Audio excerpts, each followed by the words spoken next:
Salam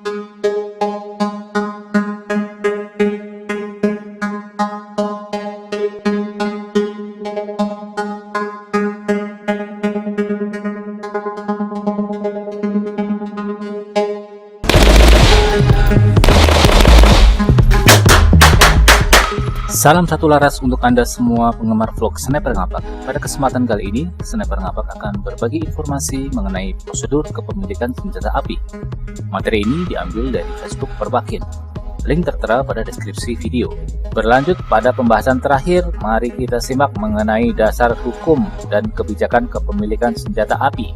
Yang pertama adalah Ordonansi Bahan Peledak LN 1893 nomor 234 diubah terakhir menjadi LN 1931 nomor 168 tentang pemasukan, pengeluaran, kepemilikan, pembuatan, pengangkutan, dan pemakaian bahan peledak. Pasal 2 Aturan Peralihan Undang-Undang Dasar tahun 1945. Yang kedua adalah Undang-Undang Nomor 8 Tahun 1998 tentang pendaftaran dan pemberian izin pemakaian senjata api. Yang ketiga, Undang-Undang Nomor 12 Tahun 1951 LN Nomor 78/51 Jo Pasal 1 Ayat D.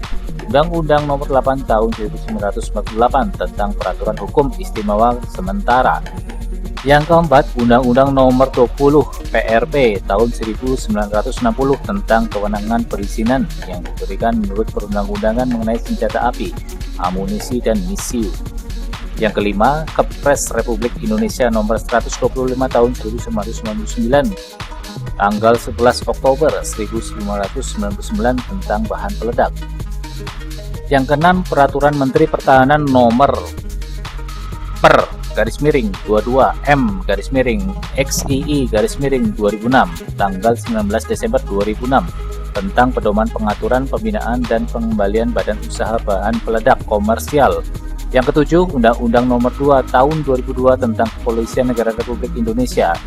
Yang kedelapan, Eskep Kapolri Nomor Pol Eskep-22-LI-2004 tanggal 16 Februari 2004 perihal buku petunjuk pelaksanaan pengawasan dan pengendalian senjata api non-organik TNI Polri. Yang kesembilan, Peraturan Kapolri Nomor Polisi 13/X/2006 tanggal 3 Oktober 2006 perihal pengawasan dan pengendalian senjata api non-organik TNI Polri untuk kepentingan olahraga. Yang ke-10, Peraturan Kapolri Nomor 2 Tahun 2008 tanggal 29 April 2008 tentang pengawasan, pengendalian, dan pengamanan bahan peledak komersial. Menurut ketentuan yang berlaku, cara kepemilikan senjata api harus memenuhi prasyarat berikut ini. Yang pertama adalah pemohon izin kepemilikan senjata api harus memenuhi syarat medis dan psikologis tertentu. Secara medis, pemohon harus sehat jasmani, tidak cacat fisik yang dapat mengurangi keterampilan membawa dan menggunakan senjata api, dan penglihatan normal. Yang kedua, pemohon harus orang yang tidak cepat gugup dan panik, tidak emosional, dan tidak cepat marah. Pemenuhan syarat ini harus dibuktikan dengan hasil psikotes yang dilaksanakan oleh tim yang ditunjuk Dinas Psikotes Mabes Polri. Yang ketiga, harus dilihat kelayakan, kepentingan, dan pertimbangan keamanan lain dari calon pengguna senjata api untuk menghindari adanya penyimpangan atau membahayakan jiwa orang lain. Yang keempat, pemohon harus berkelakuan baik dan belum pernah terlibat dalam suatu kasus tindak pidana yang dibuktikan dengan SKKB. Yang kelima, pemohon harus lulus screening yang dilaksanakan Kedit IPB dan Subdit Pamwasendak. Yang keenam, pemohon harus berusia 21 tahun hingga 65 tahun. Yang ketujuh, pemohon juga harus memenuhi syarat administratif dan memiliki izin khusus hak senjata api (IKSA). Yang kedelapan, setelah memenuhi prasyarat di atas, maka pemohon juga harus mengetahui bagaimana prosedur selanjutnya yang diarahkan menurut ketentuan yang ada, antara lain: prosedur awal pengajuan harus mendapatkan rekomendasi dari kepolisian daerah atau Polda setempat dengan maksud untuk mengetahui domisili pemohon agar mudah terdata sehingga kepemilikan senjata mudah terlacak. Setelah mendapatkan rekomendasi dari Polda, harus lulus tes psikologi, tes kesehatan fisik, bakat, dan keahlian di Mabes Polri sebagaimana yang telah diprasyaratkan. Selanjutnya, untuk mendapatkan sertifikat lulus hingga kualifikasi kelas 1 sampai kelas 3, calon harus lulus tes keahlian. Kualifikasi pada kelas 3 ini harus bisa berhasil menggunakan 10 peluru dan membidik target dengan poin antara 180 sampai 129.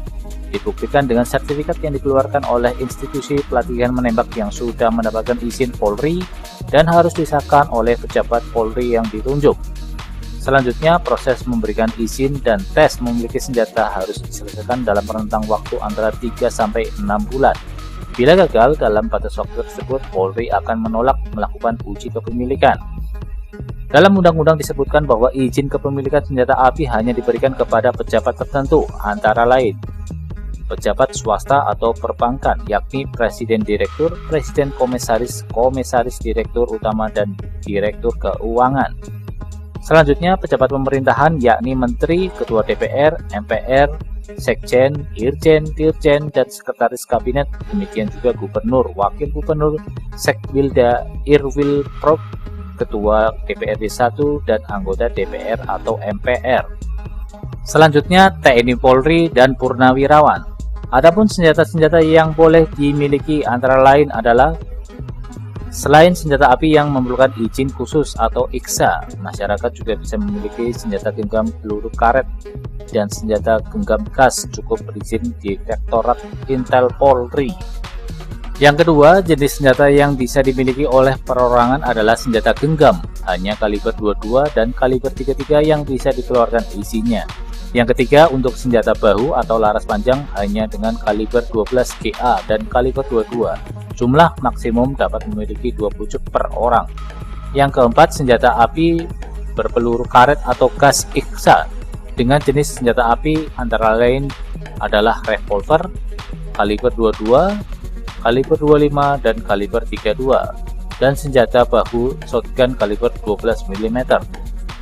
Sedangkan untuk kepentingan bela diri, seorang hanya boleh memiliki senjata api genggam jenis revolver dengan kaliber 32 atau 25 atau 22, atau senjata api jenis bahu shotgun 12 mm, dan untuk senjata api klasifikasi IKSA adalah jenis yakni Hunter 006 dan Hunter 007.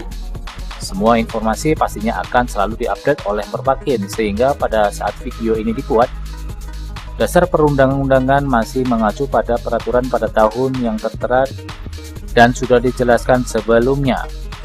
Jika Anda melihat video ini pada 5 atau 10 tahun yang akan datang setelah video ini diupload, kemungkinan besar peraturan ada yang berubah.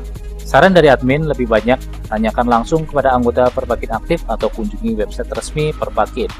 Semoga informasi mengenai prosedur kepemilikan Senpi ini bermanfaat untuk Anda semua penggemar vlog Sniper Ngapak. Jangan lupa like, share, komen, dan subscribe channel YouTube Sniper Ngapak untuk mendapatkan informasi menarik mengenai hobi berburu dan menembak lainnya. Salam satu laras.